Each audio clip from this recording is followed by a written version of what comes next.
నాగర్ కర్నూలు జిల్లా దోమలపెంట దగ్గర SLBC tunnel దగ్గర రెస్క్యూ ఆపరేషన్ కొనసాగుతోంది. కార్మికుల ఆనవాళ్లను జీపీఆర్ స్కాన్లతో గుర్తించారు. గల్లంతైన వారి ఆచూకీ కోసం వారం రోజులుగా రెస్క్యూ టీం కష్టపడుతోంది. నిన్న ఎన్జీఏ, ఎన్జీఆర్ఐ టీమ్స్ కీలక సమాచారాన్ని సేకరించినట్లు తెలుస్తోంది.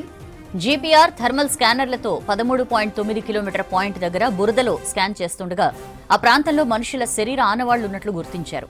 8 చోట్ల సెన్సార్లు గుర్తించిన పాయింట్ల దగ్గర మార్కింగ్ చేశారు. మృతదేహాల ఆనవాళ్లను గుర్తించగానే హడావుడిగా ఫోరెన్సిక్ నిపుణుల బృందాన్ని నాగర్ కర్నూలు జిల్లా డిప్యూటీ డీఎంహెచ్ఓ తారాసింగ్ ను పిలిపించారు. డీఎన్ఏ టెస్టుల తర్వాత డెడ్ బాడీస్ ని గుర్తించి బంధువులకు అప్పగిస్తారని సమాచారం. ఈ ప్రక్రియ పూర్తయ్యేలోగా ప్రభుత్వం నుంచి అధికారిక ప్రకటన వచ్చే అవకాశం ఉంది. పరిహారం చెల్లింపు వివరాలను సర్కార్ అనౌన్స్ చేయనున్నట్లు తెలుస్తోంది.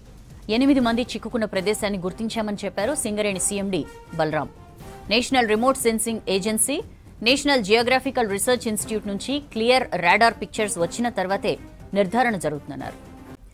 సహాయ చర్యల పరిస్థితిని ఎప్పటికప్పుడు ఆరా తీస్తున్నారు సీఎం రేవంత్. మంత్రులు జూపల్లి, ఉత్తమ్ పరిస్థితిని పర్యవేక్షిస్తున్నారు. సాధ్యమైనంత త్వరగా రెస్క్యూ ఆపరేషన్ కంప్లీట్ చేస్తామని చెప్తున్నారు మంత్రులు.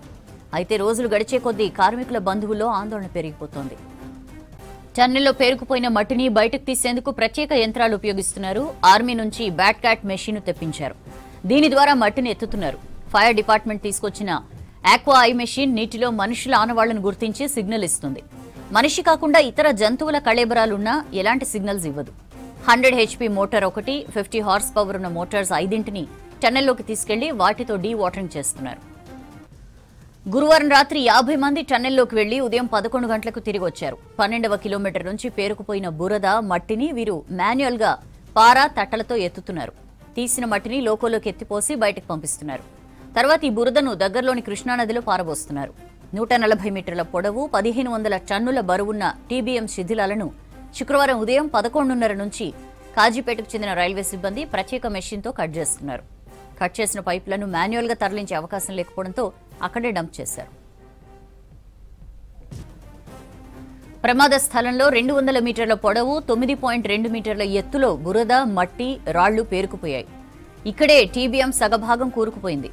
ఈ మట్టిని బయటకు తరలించేందుకు మాన్యువల్ గా సాధ్యమయ్యే ఛాన్స్ లేకపోవడంతో లోకోను ఇక్కడి వరకు తీసుకురావాలని ప్రయత్నాలు చేస్తున్నారు. 12వ కిలోమీటర్ నుంచి 13.5 కిలోమీటర్ల వరకు పేరుకుపోయిన 1 మీటరున్నర మట్టిని ఎత్తిపోస్తున్నారు. ఆ తర్వాత లోకోను 13.5 కిలోమీటర్ వరకు తీసుకొచ్చి మట్టిని దాని ద్వారా బయటకు తరలించడానికి ప్లాన్ చేస్తున్నారు. ఇక ఎస్ఎల్బీసీలో సహాయ చర్యలపై డీటెయిల్స్ తెలుసుకుందాం. బాలకృష్ణ మనతో లైవ్ లో జాయిన్ అవుతున్నారు. బాలకృష్ణ, ఏంటి రెస్క్యూ ఆపరేషన్ కి సంబంధించిన అప్డేట్?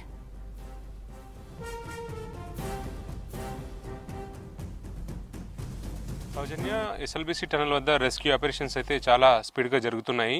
మనం ఇందాక చెప్పుకున్నట్టుగానే ఏదైతే 0 పాయింట్ డెడ్ ఎండ్గా ఉన్నటువంటి ప్రమాద స్థలం ఉందో అక్కడ ముఖ్యంగా డీసిల్టింగ్ కానీ డీవాటరింగ్ సంబంధించిన ప్రక్రియ అయితే కంటిన్యూస్ జరుగుతుంది.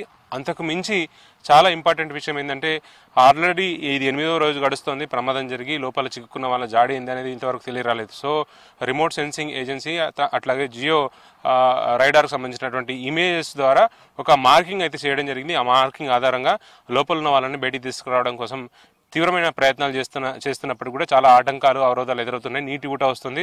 దానివల్ల సహాయక చర్యలకు, రెస్క్యూ ఆపరేషన్స్కి చాలా ఇబ్బందికరమైన పరిస్థితులు ఏర్పడుతున్నాయి. ఇంకా క్షణక్షణం అయితే బాధితుల కుటుంబాల నుంచి ఆందోళన వ్యక్తమవుతుంది. ఇంకా ఎప్పుడు తమ కుటుంబ సభ్యుల జాడ తెలుస్తుందన్న ఆందోళన అయితే క్రమకంగా వినిపిస్తుంది. ఈ నేపథ్యంలో రెస్క్యూ టీమ్స్ ఒకవైపు డీసిల్టింగ్, డీవాటరింగ్ రెండు చేస్తూనే మరోపక్క లోపల చిక్కుకున్న వాళ్ళని మాత్రం బయటికి తీసుకురావాలనే ప్రయత్నం అయితే చాలా తీవ్రంగా జరుగుతుంది. ఇందుకోసం రెస్క్యూ ఆపరేషన్స్ అన్నీ కూడా రెస్క్యూ ఆపరేషన్లో పాల్గొంటున్నటువంటి ఇండియన్ ఆర్మీ, ఎన్డీఆర్ఎఫ్, అట్లాగే ఎస్డీఆర్ఎఫ్, ఫైర్ సిబ్బంది, వీటితో పాటు ముఖ్యంగా సింగరేణికి సంబంధించినటువంటి మైన్స్లో పనిచేసే ఎవరైతే కార్మికులు ఉన్నారో రెస్క్యూ టీమ్స్ ఉన్నాయో వాళ్ళని కూడా పూర్తి స్థాయిలో ఇన్వాల్వ్ అవుతున్నాయి.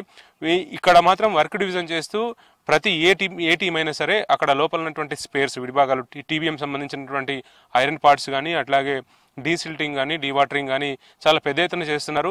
ముఖ్యంగా ఇదంతా ఎంటైర్ ప్రాసెస్ డీసిల్టింగ్, డీవాటరింగ్తోనే ఇబ్బందులు పడుతూ ఉంటే దాని మీదనే ఫోకస్ పెడితే ముఖ్యంగా లోపల చిక్కున్న వాళ్ళని బయటికి తీసుకోవడం చాలా కష్టం.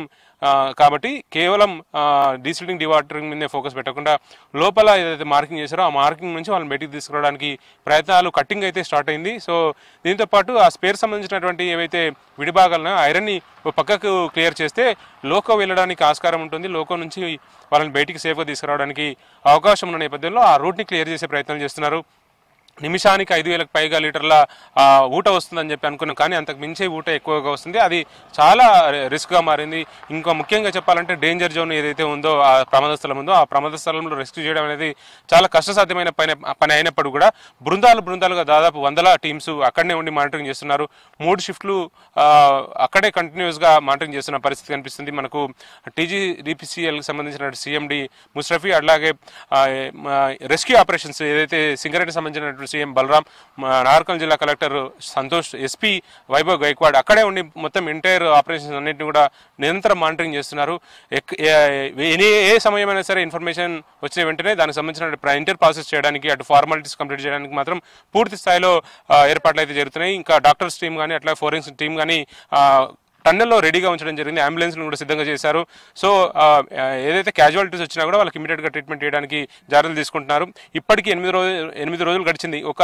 ఒక పాజిటివ్గా ఆలోచన చేసే థింగ్ ఏంటంటే లైఫ్ ఈజ్ లైఫ్ అనే ఒక ప్రధానమైనటువంటి అంశాన్ని పెట్టుకొని ఉత్తరాఖండ్లో జరిగిన ప్రమాదంలో 17 రోజుల తర్వాత కూడా మొత్తం దాదాపు 20 మందికి పైగా అందరినీ బయటికి తీసుకురావడం, సో ప్రాణాలతో కాపాడడం అనేది ఒక ఇన్సిడెంట్గా బేస్ చేసుకొని ఖచ్చితంగా బతికే ఛాన్స్ ఉన్న దాన్ని ఎట్టి పరిస్థితుల్లో వాళ్ళు నెగ్లెక్ట్ చేయకుండా దాని మీద ఫోకస్ పెడుతూ పాయింట్అవుట్ చేసినటువంటి ఏదైతే ఏరియా ఉందో ఆ పాయింట్అవుట్ చేసిన ఏరియా నుంచి కట్టింగ్ చేస్తూ బయటికి తీసుకొచ్చే ప్రయత్నం చేస్తున్నారు. ఇంకా టన్నెల్లో ఏదైతే ప్రమాద స్థలం ఉందో front area TBM tunnel bore machine సంబంధించిన ఫ్రంట్ ఏరియా మొత్తం ఆ కొలాప్స్ అయినటువంటి ఏరియాలో ఉంది. అక్కడ నుంచి బయటికి తీసుకురావడం చాలా కష్టమైన పని అయినప్పటికీ కూడా చాలా రిస్క్ చేస్తూ చాలా ఫాస్ట్గా కలుగుతున్నాయి. ముఖ్యంగా సింగరేణికి సంబంధించిన టీం ఎంటర్ అయిన తర్వాత రెస్క్యూ టీమ్స్ అట్లాగే నార్మల్ టీమ్స్ వీళ్ళంతా కంపేర్ టు సింగరేణిలో మైన్స్లో బొగ్గు గనుల్లో పనిచేసే కార్మికులకు టన్నెల్లో పనిచేయడం చాలా సులువుగా అనిపిస్తుంది. సో ఆ రిజల్ట్ అయితే చాలా ఫాస్ట్గా వస్తుందని చెప్పవచ్చు. ఆ రిజల్ట్ని బట్టే బేస్ చేసుకొని మీ సింగరేణికి సంబంధించిన టీమ్స్ని చాలా ఇన్వాల్వ్ చేస్తున్నారు. NDRF కానీ, ఇండియన్ ఆర్మీ కానీ, SDRF, ఫైర్ డిపార్ట్మెంట్ వాళ్ళంతా కూడా టన్నెల్ సంబంధించినటువంటి అనుభవం లేదు కాబట్టి మైన్స్తో పోలిస్తే టన్నెల్ సంబంధించినటువంటి ఏదైతే ఏరియా ఉంటుందో, ఆ సొరంగ మార్గం ఉంటుందో అది కొంచెం బెటర్గా ఉంటుంది, చాలా ఈజీగా ఉంటుంది పనిచేయడానికి లోపలికి వెళ్ళినటువంటి సింగరేణికి సంబంధించిన కార్మికులు చెప్తున్నట్టు మాట. ఇంకా రెస్క్యూ టీమ్స్ అయితే ఇంకా లోపల దాదాపు కరువుగా ఉండేటువంటి ప్రాంతాల్లో మైన్స్లో పనిచేస్తారు కాబట్టి సొరంగ మార్గం స్ట్రైట్గా ఉంటుంది. సో ఆ ఏరియాలో పనిచేయడం ఇబ్బందికరమే లేదు. కేవలం వాళ్ళకు ఉన్నటువంటి ఇబ్బంది అంతా కేవలం ఆ డేంజర్ జోన్లో పనిచేయడం, పైనుంచి ఏదైనా ఈ శిథిలాలను తొలగించే ప్రయత్నంలో పైనుంచి ఏదైనా రూఫ్కు ఏమైనా ఇబ్బంది అయ్యి కొలాప్స్ అయితే ఆ ప్రమాదాన్ని మాత్రమే వాళ్ళు కొంచెం పరిగణలోకి తీసుకుంటే మిగతా సహాయక చర్యలన్నీ చాలా స్పీడ్గా చేస్తున్నటువంటి పరిస్థితి కనిపిస్తుంది. ఏదేమైనప్పటికీ కూడా ఐడెంటిఫికేషన్ చేసినటువంటి మార్కులో నుంచి కటింగ్ ద్వారా బయటికి తీసేందుకు ప్రయత్నాలు చేస్తున్నారు. సో ఎంటైర్ రెస్క్యూ ఆపరేషన్స్ అయితే నిరంతరంగా కొనసాగుతున్నాయి. ఓ టు యూ సౌజన్య.